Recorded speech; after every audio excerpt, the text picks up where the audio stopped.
مواقف حصلت لك في الشعر خلتك مرة تكتب بيتين ثلاثة الله كملها وتكون قصيدة، تعلمنا بقصتها والله وابياتها. كثيرة جدا، لكن بما أن المكان فعلا شاعري والجو زين وتشرف بوجودكم بسمع قصيدة ذا الحين. أبرك الساعات. يقول هني الغشيم الليل يا ضاق صدره غاب، ولا بت القضيبته ما يوسعها،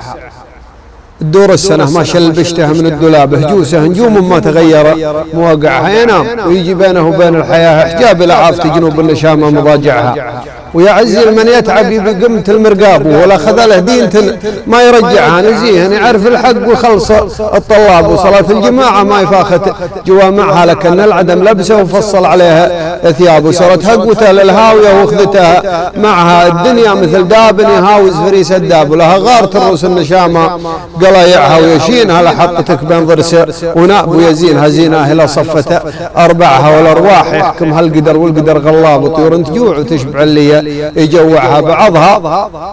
عسى الله يكرم السامعين اتراب ثقال نخفاف ودك الارض تبلعها، وبعضها على ما يحمد اسبق من الشباب لو حظوظها بسبوقها وبراقعها، يلومونها واللوم ما لها على هباب، عساها ودايع واحد ما يضيعها. الله صح الله يسالك، صح الله يسالك.